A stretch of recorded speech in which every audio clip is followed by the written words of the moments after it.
श्री परमात्मने नमः। श्रीमन्महागणाधिपतये नमः। श्रीमद्भागवत महापुराणम्। कस्तूरी तिलकं ललाटपटले वक्षस्थले कौस्तुभं नासाग्रे वरमौक्तिकं करतले वेणुकरे कंकणम्। सर्वांगे हरिचंदनं सुललितं कंठे च मुक्तावली गोपस्त्री परिवेष्टितो विजयते गोपाल चूड़ामणि। निगमकल्पतरोर्गलितं फलं शुकमुखात् अमृतद्रव संयुतं पिबत भागवतं रसमालयम् मुहुरहो रसिका भुवि भावुकाः। जय सिया राम, जय श्री कृष्ण। अब सभी पूजनीय जनों को, भागवत प्रेमी जनों को बहुत बहुत सादर वंदन प्रणाम। और आज श्रीमद् भागवत जी के प्रथम स्कंद का 10वां अध्याय शुभारंभ होने जा रहा है। भगवान श्री कृष्ण ने पांडवों के जीवन की सारी विपदाओं का हरण कर लिया और स्वयं माता कुंती ने इस बात को स्वीकार भी किया कि विपदः शंतुनः शश्वत तत्र तत्र जगद्गुरु। जहाँ जहाँ आप होते हो, जहाँ आप हो वहाँ विपदा हो ही कैसे सकती है। तो श्री कृष्ण के होने से विपदाएं नहीं आती और अब आप जा रहे हो तो विपदा आ जाएंगी, इसलिए वो चाहती हैं रुके। लेकिन अंत में उन्होंने अपनी बुद्धि का परिचय देते हुए भगवान के उस अचिंत्य रूप की महिमा को गाया था 8वें अध्याय में। 9वें अध्याय में फिर हमने पितामह भीष्म की चर्चा करी, जहाँ उन्होंने भगवान की अंतिम समय उत्तरायण काल में भगवान की आराधना करी और छंदों के माध्यम से ही, शब्दों के माध्यम से भगवान की पूजा करी। अब यहाँ हम 10वां अध्याय आरंभ करने जा रहे हैं और 10वें अध्याय में अब भगवान के द्वारका गमन की कथा है। हस्तिनापुर से विश्राम लेकर के, हस्तिनापुर में सब ठीक ठाक करके, युधिष्ठिर को राज्य सत्ता सौंप करके अब भगवान द्वारिका जाएंगे। तो आगे वही चर्चा है। तो आओ 10वां अध्याय को शुभारंभ करते हैं। श्री परमात्मने नमः। श्रीमन्महागणाधिपतये नमः। श्रीमद्भागवत महापुराणम् प्रथम स्कंद अथ 10मोऽध्यायः। शौनक उवाच। हत्वा स्वरिक्थस्पृध आततायिनो युधिष्ठिरो धर्मव्रतां वरिष्ठः सहानुजै प्रत्यवरुद्ध भोजनः कथं प्रवृत्तः किमकारशीत् ततः। अब शौनक ऋषि यहाँ सूत भगवान से, सूत मुनि से पूछ रहे हैं कि जो धर्म को अच्छे से जानने वाले थे धर्मज्ञ महाराज युधिष्ठिर, हत्वा स्वरिक्थस्पृध यानी स्वयं की संपत्ति का जो हरण करना चाहते थे, उनकी संपत्ति को जो लूटना चाहते थे, ऐसे शत्रुओं की हत्या करने के पश्चात फिर जो धर्मव्रत हैं यानी युधिष्ठिर महाराज, उन्होंने क्या किया है ना, कैसे कैसे उन्होंने उसके पश्चात में कर्म किए हैं, क्या उन्होंने प्रजा के लिए किया है, वो सब हमारी जानने की इच्छा है। क्योंकि भोग आदि में, इंद्रियों में उनकी कोई विशेष रुचि थी नहीं, तो ये स्वाभाविक सी बात है कि उन्होंने धर्म कर्म में ही अपना मन लगाया होगा। तो धर्म के अनुरूप उन्होंने राजा बनकर के कौन से क्या क्या कार्य किए, वो हमारे मन में जानने की इच्छा है। तो आगे फिर यहाँ सूत बाबा उनका उत्तर देते हैं। सूत उवाच। वंशं कुरोर्वंशदवाग्निर्हृतं संरोहयित्वा भवभावनो हरिः निवेशयित्वा निजराज्य ईश्वरो युधिष्ठिरं प्रीतमना बभूवः। वंशम कुरोर वंश दवाग्निर्हृतम्। देखो, एक अग्नि में जलता हुआ जो कुरुवंश है उसको भगवान ने पुनः हरा भरा कर दिया है। यानी जो संपूर्ण संसार को जीवित करने वाले हैं, ऐसे परमात्मा ने, भगवान श्री कृष्ण कन्हैया ने, वो जो आग लग चुकी थी जिस कुरुवंश में, इतना भयंकर युद्ध हुआ, उसमें फिर से महाराज युधिष्ठिर को राजा बना करके, धर्म की रक्षा करके, मानो वो जो कुरुवंश नष्ट होता हुआ था उसमें फिर हरे भरे अंकुर डाल दियो, फिर से चल पड़ा है। तो भगवान ने जो है, भगवान उनको राज्य सिंहासन पर बैठा करके बहुत प्रसन्न हुए कि चलो अब युधिष्ठिर राज्य करेंगे, सब ठीक हो जाएगा।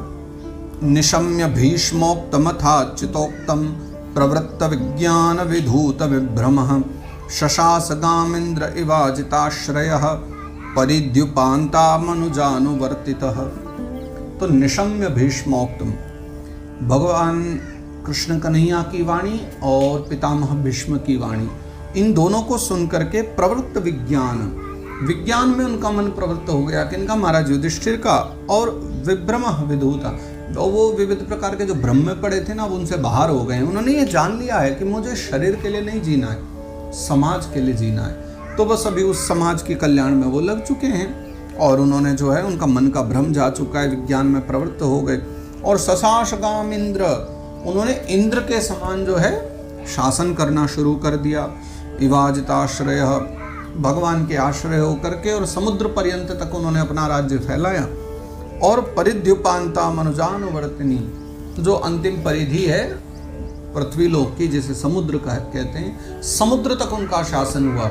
और उनके जो अनुज थे, उनके भाई जन थे, अनुजानुवर्तितः, जैसे जैसे वो चाहते थे, अर्जुन, भीम, नकुल, सहदेव, सब उन्हीं के कहने पर, उन्हीं की आज्ञा पर, उनकी बात मान करके, और सब उन्हीं का अनुवर्तन करते थे, उनकी बात को स्वीकार किया करते थे। तो इस प्रकार से महाराज युधिष्ठिर का जो राज्य है वो शुभारंभ हो गया। कामं ववर्ष पर्जन्य सर्व काम दुघामहि शिशिचु स्म ब्रजान गावः पयसोधस्वतिर्मुदा।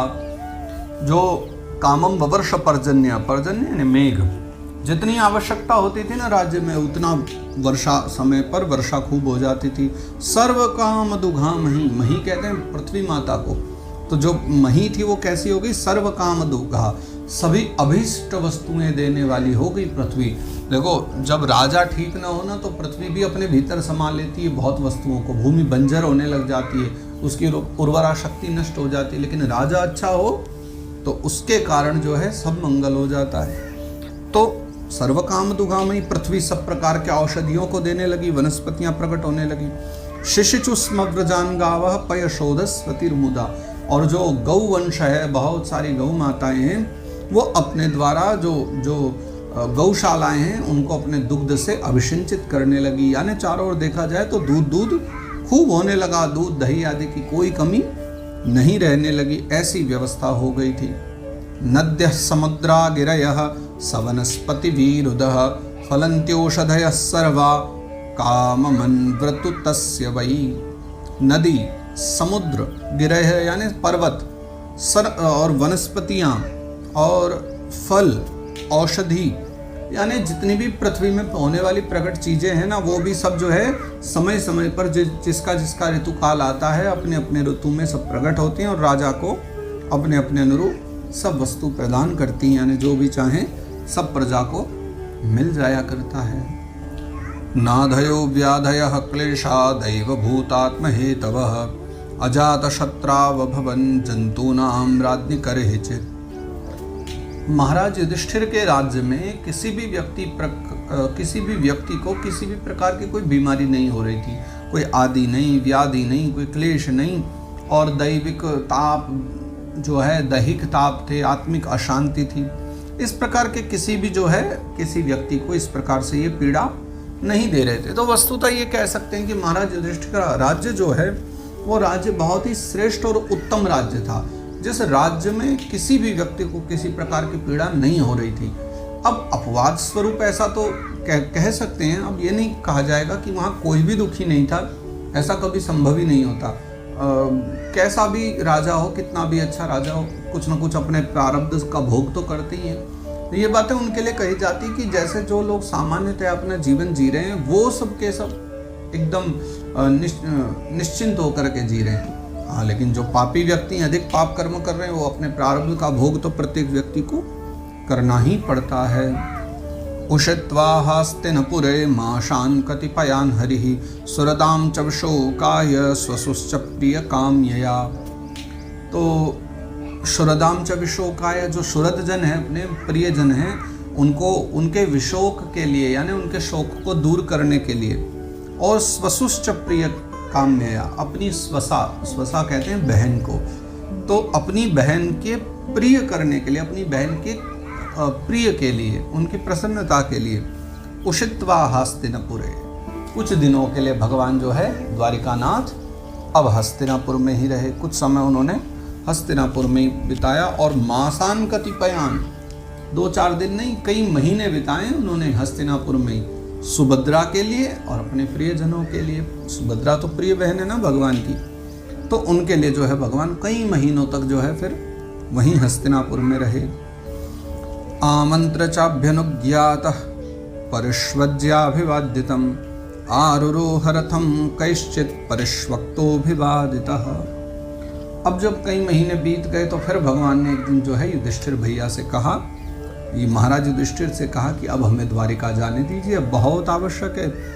तो जब उन्होंने फिर ऐसी आज्ञा मांगी और उनको समझाया तो अनुमति मांगते ही राजा ने फिर क्या किया, परिष्वज्याभिवाद्यतम, और उनका अभिवादन करके हृदय से लगाकर आलिंगन किया भगवान का, और हृदय से लगाकर उनको जाने की अनुमति प्रदान कर दी। और जब भगवान ने चलने की तैयारी करी, चलने लगे तो आरुरोह रथम, तो भगवान जैसे ही अपने जो है रथ पर चढ़े और रथ पर चढ़ने लगे तो लोग मिलने के लिए आ गए। तो कैश्चित् परिष्वक्तो अभिवादितः, तो कुछ ने आकर के गले लगाकर भगवान का सम्मान किया, प्रेम किया, कहा कि भाई जल्दी आना कन्हैया, फिर वापस हे कृष्ण कन्हैया फिर पधारना। कुछ जो छोटे थे उम्र में बराबर वाले तो गले मिले, छोटे छोटे थे और पदवी में भी छोटे थे, और तो उन्होंने भगवान को दूर से जो है हाथ जोड़कर प्रणाम किया। तो भगवान ने सबके अभिवादन को स्वीकार किया।